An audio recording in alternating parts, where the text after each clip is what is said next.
first speaker for the day is Mr. Owen Bennett Jones, who is a freelance British journalist and one of the hosts of NewsHour on BBC World.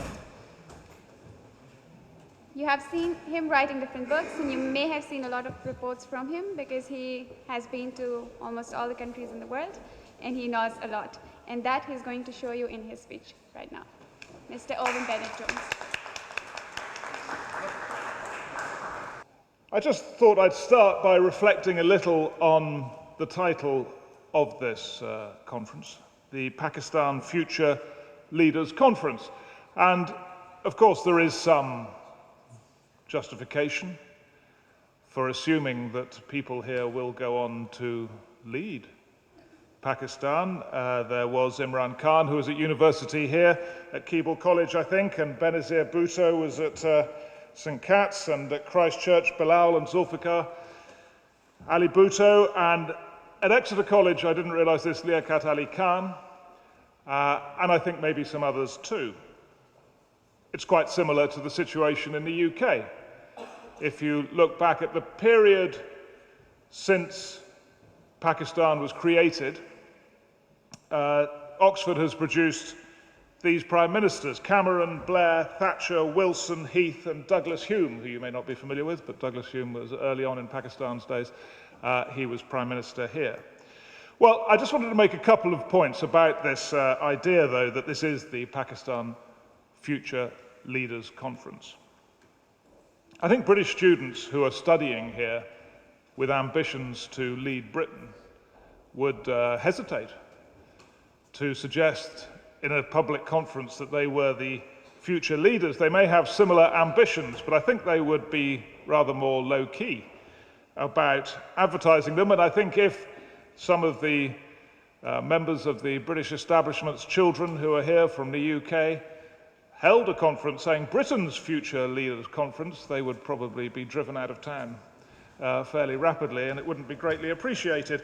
I mean, I dare say, I think there is a bit of a difference maybe in the perception about describing yourself as future leaders.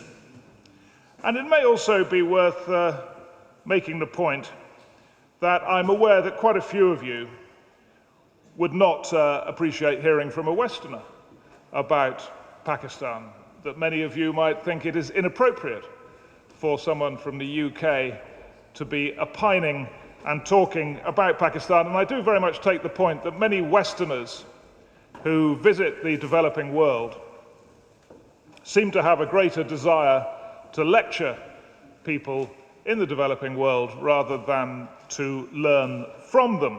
And of course, many of the things they lecture the developing world about, they are themselves guilty of. There are members of Parliament here who fiddle their expenses and then speak with great confidence about how devilish corruption is elsewhere. So there are a lot of double standards. There are a lot of aid workers who are very idealistic and often very well-meaning, but who go to developing countries, Pakistan included, and seem to think that they have the right to tell Pakistanis how to live.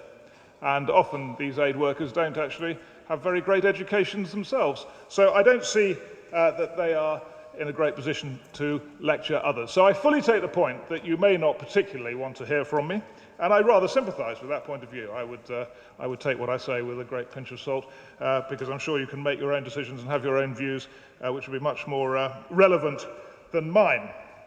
Anyway, I'm here, you did ask me, so I'll crack on. And I just wanted to say a word or two about some of the challenges. I was asked to say something about the challenges you face in Pakistan. So I've just got a couple of points I want to make. I will be speaking quite briefly and really just restrict myself to two main points. And the first has relevance to Oxford. Now, as I say, you are selling yourselves as the future leaders of Pakistan, some of you here. It is assumed, I presume, that you would think of yourselves as the leaders of the mainstream so-called secular parties. Of course, it may not be like that.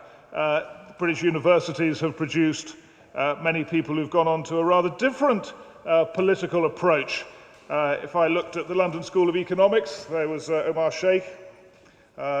Wales, where I come from, University there, Ramzi Youssef studied, and University College London, where many of my children's friends are studying, produced Umar Farouk Abdul Muttalab, the underpants bomber. So we can't assume that Oxford does lag in this respect, I have to say, but we can't assume that Oxford will continue to lag in producing people who have that strain of opinion.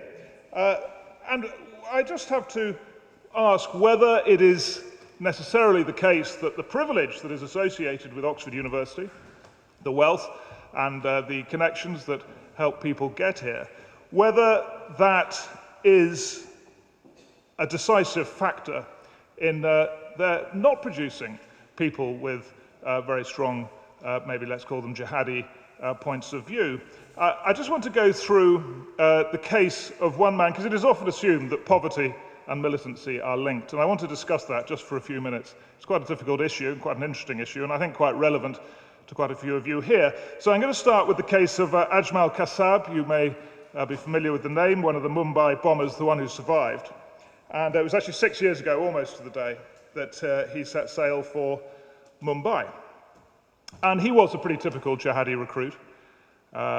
His father was violent. His father sent him away from home at the age of 13, and he was working on a building site, trying to earn enough cash to keep body and soul together. He was in a room with seven. There were 7 of them in the room, no electricity, no water. And it was a tough life for a boy, not even a man. And he was easy pickings for his recruiter. And the way the recruitment was done from Lashkar-e-Toiba was to provide him, first of all, with food. The initial offer was food, a good meal. And that is how his journey to Mumbai began. And when he ended it, he was in a hospital bed. I don't know if you saw this. He was caught on camera when they filmed him in his hospital bed, saying, "I have made a big mistake," which of course is true, a mistake that cost a lot of other people's lives and cost him his life. Why had he made that mistake? Well, obviously, it was a more attractive proposition to him than shifting bricks. It was more glamorous, it was more empowering, and it is a common theme amongst many jihadi recruits. They come from a world in which their chances of living a life in which they can provide for a wife and children are very, very slight. The idea that they could ever have a satisfactory home in which to live and look after a family is remote. But that is not the end of the story. There is research done by capable academics in the United States saying that this link between militancy and poverty is not quite as obvious as you might think. In fact, most of the people who have launched effective attacks in India, in Indian-held Kashmir, have tended to be better educated and more wealthy than the average Pakistani citizen.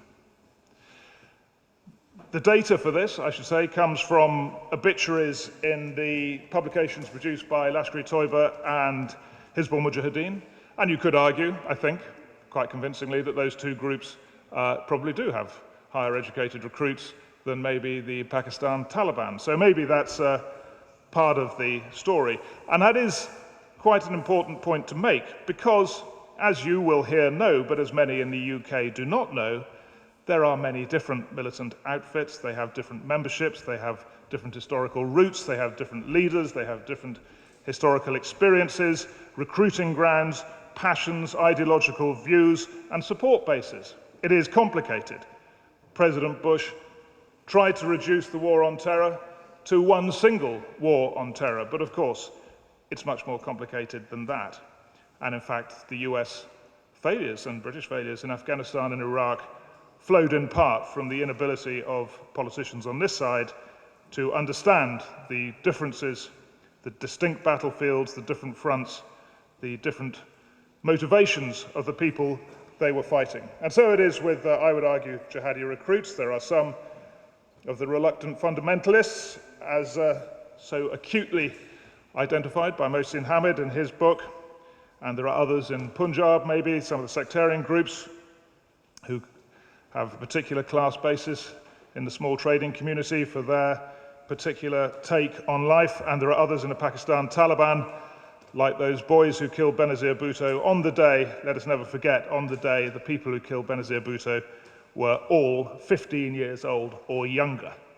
None of them on the day of her assassins were over the age of 15.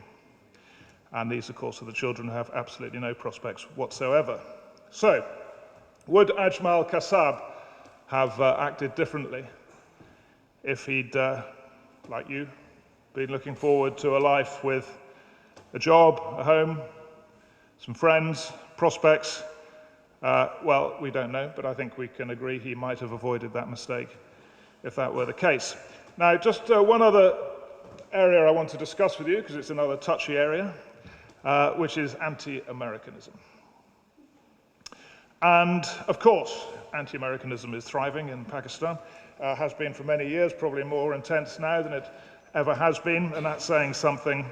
And I want to just reflect a little bit on why it is that there are such high levels of anti-Americanism, not least because in an institution such as this, there are many of you benefiting from a Western education, very keen to have Western visas if you have Pakistani passports, and at the same time may hold some of those deeply anti-American, anti-Western views at the same time. It does seem to be something of a contradiction that there should be such demand to get to the West and such hatred of the West. So why is it that there is this contradiction between the positive feelings about the West and a desire to live here and the hatred of the West? Now, if you ask the Americans that question, President Obama gave an answer, and it's very much the same answer that President Bush used to give, which is, I'll give you a quote here from Obama. "We are held to a different standard," he said, "than other countries, precisely because we've been at the forefront in defending personal privacy and human dignity. Why is it," he asked, "that Russia, when it does its thing in Chechnya, gets very little passion? Not many people here that upset about it. But when America does something in Iraq, people get very upset about it. Why is it that China can execute quite so many people and no one seems to bother, but if America does it, everyone seems to bother? Why are these double standards here?" And you could argue that, of course, America doesn't love freedom, that it's resorted to torture after 9/11, extraordinary rendition, detention without trial and so on, and all that is true. But of course, there are plenty of governments around the world who do those things, and no one seems to get too bothered about it. Why is it that when the US tortures someone, it is a crime against humanity, but when a Pakistani policeman does it, it's normal business and nobody seems to bother too much about it? It is striking that many Israelis make the same point. No doubt there'll be many people here very hostile to Israel, but when the Sri Lankans crush the Tamil Tigers in ways that every human rights monitor has said was abusive, genocidal, no one even probably knows about it. But if Israel does it in Gaza, everyone knows about it. Well, maybe the reason for this disparity, it does require explanation, is that it's Western hypocrisy. Maybe that is the issue at stake here, that the West talks about its values of democracy and its high standards of moral living and so on, but doesn't then live by those values. Is that the reason that there's so much upset? Well, on the face of it, no. There is a lot of hypocrisy in this world. America doesn't have a monopoly on hypocrisy, and yet, once again, it seems the case that America is singled out for this criticism. A more subtle argument is that it's to do with Western racism, that somehow the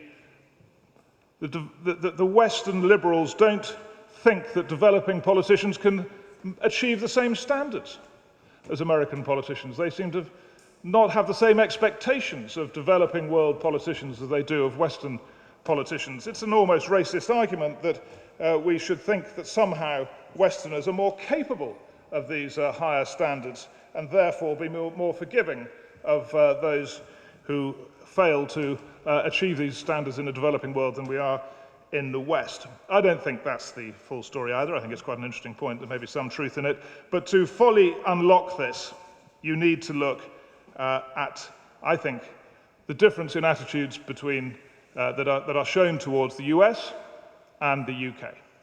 And if you take the UK, there is much less criticism of, let's say, Belmarsh, where people are locked up without trial, and many people would see it as a human rights abuse. Very little comment ever made about it, whereas Guantanamo is on our headlines, has been for years. Why that distinction? Why does the NSA in America get so much more attention than GCHQ? And I think the reason is quite simple, that America is the dominant power. And when the UK was the dominant power, it was the one that was subject to so much criticism from around the world, and now it is the US. It is the one that is taking so much criticism from around the world, and it is actually a reflection of the fact that the people who are criticizing the US are resisting. They're resisting a dominant global power. So, I've tried to say something about two themes which are, I think, relevant to you here, the link between poverty and militancy, and this extraordinary levels of anti-Americanism in Pakistan, where every single problem that the country faces originates in Washington, and none of them originate in Pakistan. It's, on the face of it, quite an absurd point of view, and just trying to work out why that may be so strongly felt.